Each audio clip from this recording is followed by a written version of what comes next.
UPSI दरोगा, जिसकी परीक्षा 14 मार्च और 15 मार्च को 4 शिफ्टों में आयोजित हुई थी, उसके लिए यहाँ पर एक नोटिस जारी हुआ है। आज की तारीख है 20 अप्रैल 2026। जैसा कि आप देख पा रहे होंगे, उत्तर प्रदेश पुलिस भर्ती प्रोन्नति बोर्ड के द्वारा नोटिस में साफ साफ है, यहाँ पर डीबी और पीएसटी प्रक्रिया के लिए ये नोटिस जारी किया गया है, जिसमें बताया गया है कि आपको कौन कौन से डॉक्यूमेंट तैयार रखने हैं और पीएसटी के लिए क्या प्रक्रिया है, और जो चयन आपका जो डीबी पीएसटी कराएगी उसमें कौन कौन से अधिकारी रहेंगे, इन सब पर हम बात करने वाले हैं इस वीडियो में। और आपको कौन कौन से डॉक्यूमेंट की आवश्यकता पड़ेगी, उन सब के बारे में हम इस वीडियो में बताने जा रहे हैं। तो जल्दी से आप चैनल को सब्सक्राइब कर लीजिए, जिससे कि नई वीडियो अपलोड हो तो सबसे पहले आपके पास नोटिफिकेशन पहुँचे। तो आप लोगों ने चैनल को सब्सक्राइब कर लिया होगा और शेयर भी कर दिया होगा सबको, सभी मित्रों को शेयर कर दो जितनों ने भी दरोगा का पेपर दिया है। चलिए मैं अब आपको बताने वाला हूँ। तो जी आज का ही ये नोटिस है, जिसमें लिखा हुआ है, यहाँ पर साफ साफ कह रहा है कि उप निरीक्षक नागरिक पुलिस एवं समकक्ष पदों पर सीधी भर्ती 2025 अभिलेखों की संवीक्षा एवं शारीरिक मानक परीक्षा डीबीपीएसटी की प्रक्रिया। ठीक, आगे यहाँ पर लिखा हुआ है साफ साफ, उत्तर प्रदेश पुलिस में उप निरीक्षक नागरिक पुलिस एवं समकक्ष पदों पर सीधी भर्ती की विज्ञप्ति यहाँ 12/8/25 एवं संगत सेवा नियमावली में उल्लिखित प्रावधानों के अनुक्रम में अभ्यर्थियों की अभिलेखों की संवीक्षा यानी डीबी शारीरिक मानक परीक्षण पीएसटी हेतु निम्न जो है प्रक्रिया निर्धारित की जाती है। तो सबसे पहले यहाँ बताया गया है अभिलेखों की संवीक्षा यानी डॉक्यूमेंट वेरिफिकेशन होगा। तो उसमें कहा है कि नंबर 1 पॉइंट में क्या है कि अभ्यर्थियों को उनकी पात्रता, ठीक है, आयु में शिथिलता, आरक्षण श्रेणी यानी जो पात्रता है, जो डॉक्यूमेंट है जिसकी पात्रता आपकी 10, 12 जो भी है, ग्रेजुएशन, वो आयु सीमा है जो इस हिसाब से आपने वहाँ पर देखी फिल की है, आरक्षण आप किस कैटेगरी से, ओबीसी, एससी, एसटी, ईडब्ल्यूएस, ठीक है, ये अनिवार्य एवं अधिमानी अर्हता आदि के संबंध में सुसंगत दस्तावेजों के साथ बोर्ड द्वारा गठित समिति के समक्ष उनके अभिलेखों की संवीक्षा एवं शारीरिक मानक परीक्षण के लिए बुलाया जाएगा। ठीक, आगे कहा है कि यह परीक्षण एक समिति द्वारा संपन्न कराया जाएगा।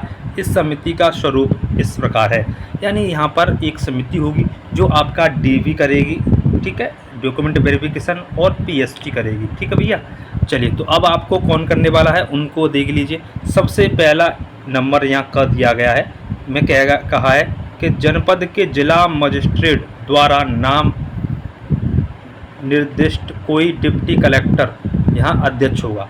ठीक है, तो जिला के मजिस्ट्रेट होंगे, वो नाम निर्दिष्ट करेंगे कोई डिप्टी कलेक्टर को, जो कि अध्यक्ष होंगे इस समिति के। दूसरा पॉइंट कह रहा है भैया कह रहा है कि जनपद कमिश्नरेट के पुलिस आयुक्त, वरिष्ठ पुलिस अधीक्षक द्वारा नाम निर्दिष्ट कोई पुलिस उपाधीक्षक सदस्य होगा, यानी उपाध्यक्ष होगा यहाँ पर इनके द्वारा, पुलिस आयुक्त के द्वारा। ठीक, तीसरा ग पॉइंट दे रहा है, जनपद के जिला विद्यालय निरीक्षक या बेसिक शिक्षा अधिकारी, बेसिक शिक्षा के अधिकारी जो 1 से लेकर 8 तक होते हैं, अथवा जिला मजिस्ट्रेट द्वारा नाम निर्दिष्ट शिक्षा विभाग का कोई भी अन्य राजपत्रित अधिकारी सदस्य होगा इसमें। तो पहला पॉइंट में यहाँ पर डिप्टी कलेक्टर अध्यक्ष, इसके बाद पुलिस अधिकारी के उपाध्यक्ष रहेंगे यहाँ पर, और उसके बाद में शिक्षा विभाग से एक अधिकारी लिए जाएंगे।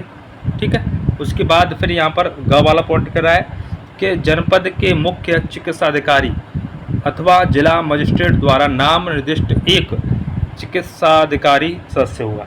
तो ऐसे करके 4 मुख्य अधिकारी लिए जाएंगे। पहला बता ही दिया कि डिप्टी कलेक्टर होंगे, और पुलिस के द्वारा अधिकारी होंगे, वो उपाध्यक्ष होंगे, बेसिक शिक्षा के अधिकारी होंगे, और एक डॉक्टर चिकित्सा अधिकारी होंगे। ठीक है, तो 4 यहाँ पर ये 4 कमेटी जो है ये कमेटी तैयार होगी, ठीक है, जिसके प्रमुख जो है डिप्टी कलेक्टर होंगे। इसके बाद आगे क्या कहा गया है उसको देखते हैं, ठीक है। यहाँ पर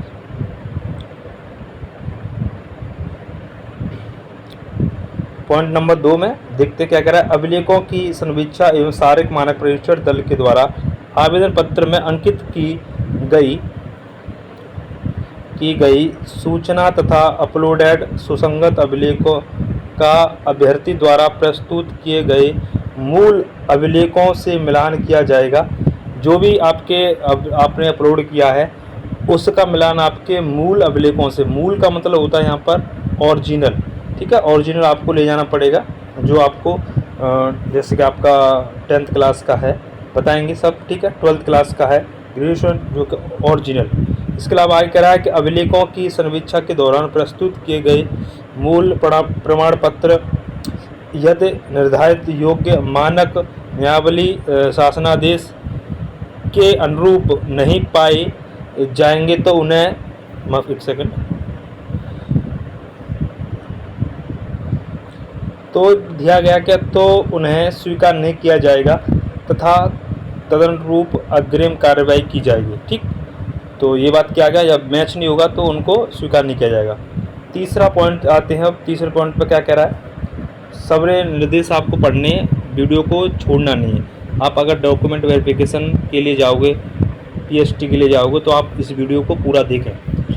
तीसरा कह रहा है कि अभिलेखों के मिलान के दौरान बोर्ड किसी प्रकरण को किसी दल द्वारा कोई संशय होने के कारण संदर्भित किए जाने पर अथवा सीधे उनके संज्ञान में लाए जाने पर अपने स्तर से निर्णय लेकर निर्देश जारी कर सकता है। इस प्रकार बोर्ड द्वारा जारी किए गए निर्देश अंतिम माने जाएंगे।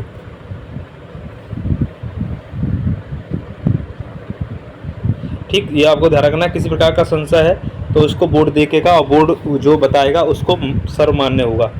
चौथा पॉइंट कह रहा है कि अभिलेखों की संवीक्षा के दौरान या संवीक्षा के पश्चात किसी भी समय किसी भी अभिलेख को छल साधित, गलत या कूट रचित पाए जाने की दशा में आवेदक का अभ्यर्थन यथास्थिति बोर्ड अथवा नियुक्ति प्राधिकारी के विवेक के अनुसार निरस्त कर दिया जाएगा तथा यथास्थिति आपराधिक मामला संसिद्ध करके यथाविधि कार्रवाई की जा सकती है।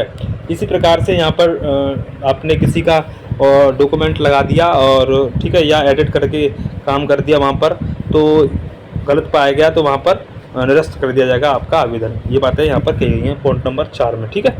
ठीक, तो ये हो गया आपका डीवी से संबंधित बातें, डॉक्यूमेंट वेरिफिकेशन। अब इसके बाद पॉइंट आता है अगला, शारीरिक मानक परीक्षण से बोलते हैं PST, ठीक है, फिजिकल स्टैंडर्ड टेस्ट।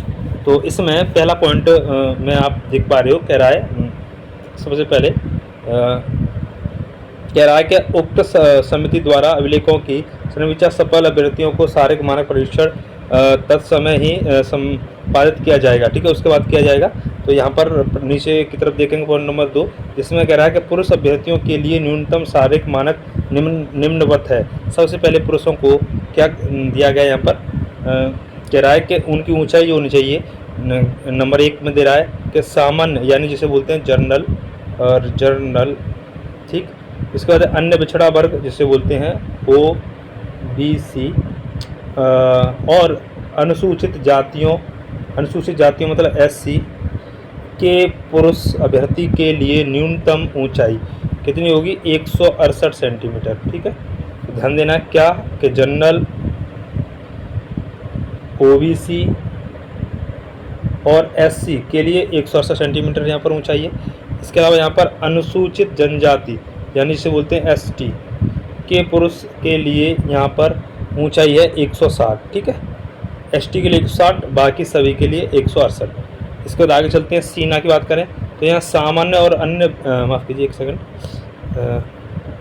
सामान्य और अन्य पिछड़ी जातियों और अनुसूचित जातियों से संबंधित अभ्यर्थियों के लिए न्यूनतम सीना का माप 79 सेंटीमीटर बिना फुलाई पर, और कह रहा है और कम से कम 84 सेंटीमीटर फुलाने पर एवं, ठीक है, अनुसूचित जनजाति के अभ्यर्थियों के लिए 77 सेंटीमीटर बिना फुलाए और फुलाने पर 82 सेंटीमीटर से कम नहीं होगा।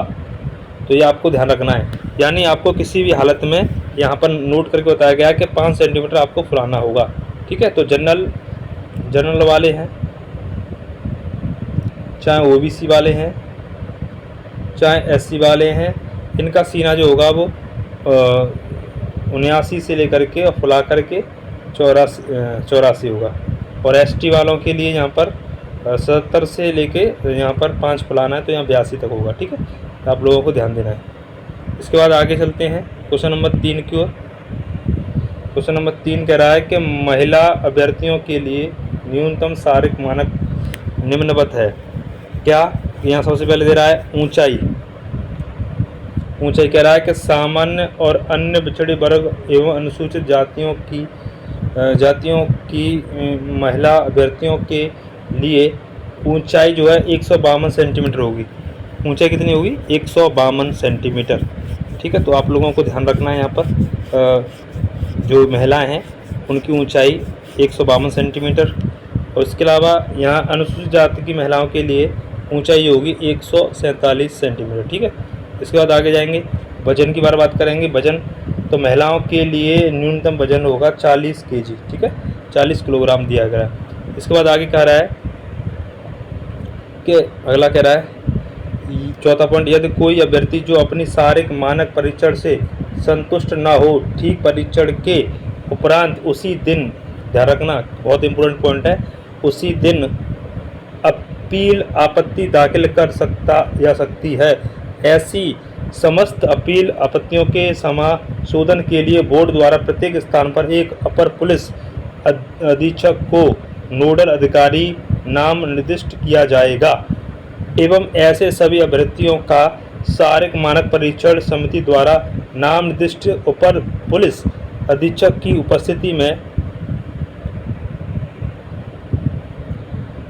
पुनः कराया जाएगा। ऐसे समस्त अभ्यर्थी जो पुनः कराए गए शारीरिक मानक परीक्षण में असफल पाए जाते हैं तो भर्ती हेतु अनुपयुक्त घोषित किया जाएगा और इस संबंध में अग्रेतर कोई अपील स्वीकार नहीं की जाएगी। तो कहने का मतलब यह है कि यहाँ पर अगर पीएसटी में किसी की लंबाई कम कर दी गई है ना, चाहे वो मेल है चाहे फीमेल है, लंबाई मान के कम बैठा दी उन्होंने, ठीक है, डिस्क्वालीफाई कर दिया लंबाई से या सीना से आपका कम बैठा दिया, तो आप लोगों के लिए वहाँ पर एक अलग से ही वहाँ पर अपर पुलिस अधीक्षक नोडल अधिकारी नियुक्त किए जाएंगे।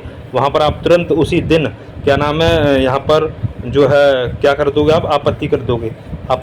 तो आपत्ति करने के बाद आपकी जो है वहाँ पर दोबारा से जो है पीएसटी आपकी हो जाएगी। अगर वहाँ भी फाइनली कम आपकी पाई जाती है तो फिर आपको बाहर कर दिया जाएगा। ठीक है, तो बहुत अच्छी बात है। तो आप लोगों को इसीलिए मैंने आपको बता दिया, ध्यान देना।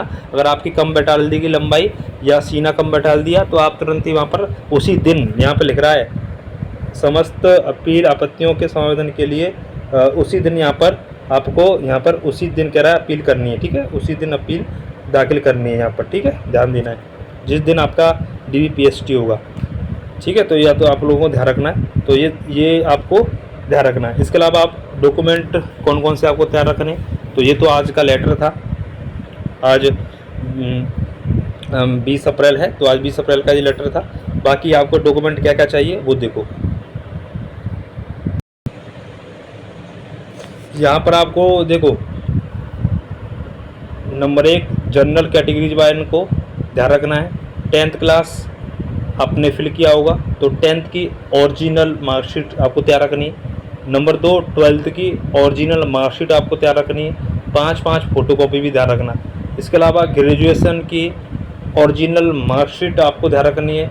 मार्कशीट आपको, ठीक है, मार्कशीट आपको 10th की, 12th की और ग्रेजुएशन की, ठीक है, मार्कशीट आपको ध्यान रखना है। इसके अलावा फिर मूल निवास, वर्तमान मूल निवास, ये आपको 4 चीज़ें आपको ध्यान रखनी है जनरल वालों को। ठीक है, मार्कशीट और जो है जो कहते हैं ना उसको अंक पत्र वगैरह सब एक ही में, तो ये आपको लोगों को ध्यान में रखना है। दूसरा EWS के लिए 10th का ओरिजिनल, 12th का ओरिजिनल आपको मार्कशीट रखना है तैयार ग्रेजुएशन का। इसके अलावा यहाँ पर ओबीसी वालों को कास्ट सर्टिफिकेट प्रेजेंट वाला ध्यान रखना है और मूल्यवास भी प्रेजेंट वाला होना चाहिए। ओबीसी वाले के लिए यहाँ पर 10th 12th ग्रेजुएशन और यहाँ पर कास्ट सर्टिफिकेट होना चाहिए वर्तमान का और मूल्यवास होना चाहिए। ठीक है, एक सेकंड, ईडब्ल्यूएस में यहाँ पर कास्ट सर्टिफिकेट नहीं होगा। ठीक है, इसको कट कर देंगे। यहाँ पर इनके लिए ईडब्ल्यूएस सर्टिफिकेट होगा। ठीक है, अलग से बनता है, वो सर्टिफिकेट होना चाहिए वर्तमान वाला। ठीक है, ध्यान रखना।